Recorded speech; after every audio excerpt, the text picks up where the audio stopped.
ধন্যবাদ আমাদের মহাসচিব স্যারকে। এখন বক্তব্য নিয়ে আসছেন আমাদের মাননীয় প্রধান অতিথির অনুমতিক্রমে আজকের এই বিশাল সমাবেশের সম্মানিত সভাপতি, জাতীয়তাবাদী শ্রমিক দলের সংগ্রামী সভাপতি জনাব আনোয়ার হোসেন। জনাব আনোয়ার হোসেন।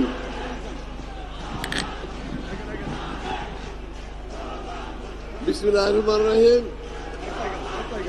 মহান মে দিবস উপলক্ষে আমাদের প্রিয় সংগঠন জাতীয়তাবাদী শ্রমিক দলের উদ্যোগে আয়োজিত এই মে দিবস অনুষ্ঠানের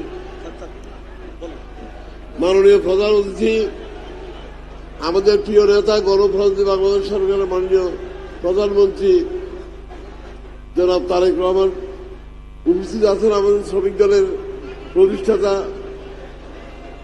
সাধারণ সম্পাদক জনাব নজরুল ইসলাম খান সহ অনেক নেতৃবৃন্দ, সংগ্রামী সাথী ও ভাইয়েরা, আসসালামু আলাইকুম।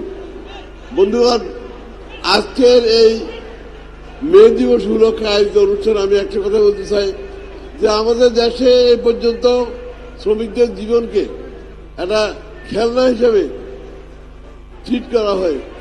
আমরা দেখেছি যে এই যে রানা প্লাজা বিশ্বের সব থেকে ভয়াবহতম একটা দুর্ঘটনা এই দেশে সংঘটিত হয়েছে, কিন্তু আমাদের ধারণা ছিল যে তেমন একটা ঘটনা ঘটার পরে এই দেশে আর কোনোদিন কোনো ইয়ে হবে না, কারণ এর প্রতিবাদ হয়েছিল ব্যাপকভাবে। কিন্তু আমরা দেখলাম যে না, দুর্ভাগ্যজনক এবং দুঃখজনকভাবে এরপরও কোনো এই যে রানা প্লাজার মতো ঘটনা আরো অনেক ঘটেছে। আমাদের এখানে তাজদিন ফ্যাশন, স্পেকট্রাম সহ শুরু অনেক জায়গায় শ্রমিকদের জীবনের কোনো মূল্য নেই, সেখানে অহরহ অ্যাক্সিডেন্ট হচ্ছে, মারা যাচ্ছে। বন্ধুরা আমার, আজকে আমাদের মহান নেতা তারেক রহমান সাহেব আসছেন ক্ষমতায়। আমরা দৃঢ়ভাবে বিশ্বাস করি যে তার নেতৃত্বে আমরা যদি সজাগ এবং সচেতনভাবে এই দুর্ঘটনার প্রতিবাদে যদি আমরা সোচ্চার হইতে পারি, তাহলে পরে এই ধরনের দুর্ঘটনা আর ঘটবে না। তো সে কারণে আপনাদেরকে বলবো যে আমাদের আজকে আর কত প্রাণ মৃত্যুর মিছিল আমাদের দেশে সংগঠিত হয়, এইটাকে বন্ধ করতে হলে আমরা যারা শ্রমিক শ্রেণী যারা আছি তাদেরকে এই ব্যাপারে সচেতন হইতে হবে।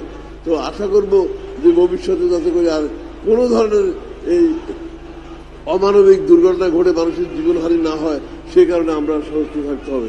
বন্ধুরা আমার, আজকের এই অনুষ্ঠানে মাননীয় প্রধানমন্ত্রী যিনি আসছেন প্রধানমন্ত্রী হিসাবে, তাকে আমরা আন্তরিকভাবে শ্রমিক দলের পক্ষ থেকে ধন্যবাদ জানাই যে তিনি আজকে এখানে আসার কারণে আজকে যে হাজার হাজার শ্রমিক এখানে এসছে এবং মে দিবসের যারা শহীদ হয়েছিল তাদের আত্মার মাগফিরাত কামনা করে যে আজকে আমরা যে দিবসটি পালন করতেছি সাকসেসফুল হয়েছে আমাদের এই দিবস।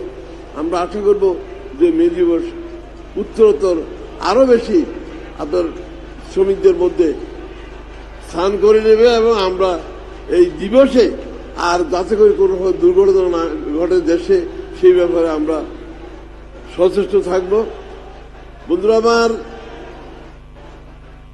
আমরা মনে করি যে আজকে দেশে যে দুর্ঘটনা ঘটে মানুষকে অহরহ প্রাণ যাচ্ছে, এই পদ্ধতির মধ্যে, এই অবস্থার মধ্যে যদি শ্রমিকের সংগঠিত হওয়ার মতো অবস্থা থাকতো, তাহলে পরে এই দেশে আর এই ধরনের ঘটনা ঘটতে না। বন্ধুরা আমরা আশা করব যে আমরা এই শ্রমিকদের যে মানে ট্রেড ইউনিয়ন করার যে অধিকার, সেই অধিকার আমরা আমাদের এই নেতার নেতৃত্বে আমাদের জন্য আরো সহজ হবে, দুর্ঘটনা কমে আসবে, শ্রমিকদের জীবনযাত্রার মান উন্নত হবে। আমরা এই লক্ষ্যে তার পিছনে আমরা কাজ করব। সর্বাত্মকভাবে আমরা শ্রমিকদের পক্ষ থেকে তাকে সহযোগিতা করব। এই কথা বলে আজকের যে আমাদের মে দিবস, এই ঐতিহাসিক একটা মে দিবস হয়েছে আজকে, আমরা মনে করি যে তিনি ক্ষমতা আসার কারণেই আজকে আমাদের এত বড় মে দিবস আমরা করতে পেরেছি। তো যাই হোক, যাদের একান্ত পরিশ্রমে, অক্লান্ত পরিশ্রম আমাদের যে সাকসেসফুল হয়েছে, তাদের সবাইকে আন্তরিকভাবে ধন্যবাদ জানিয়ে, আমাদের নজরুল ভাই, শিমুল ভাই যথেষ্ট পরিশ্রম করেছেন, তো তাদেরকে এই কৃতজ্ঞতা জানিয়ে এবং সবার প্রতি কৃতজ্ঞতা জানিয়ে আমি আমার বক্তব্য এখানে শেষ করছি। খোদা হাফেজ। বাংলাদেশ জিন্দাবাদ। বাংলাদেশ জাতীয়তাবাদী শ্রমিক দল জিন্দাবাদ।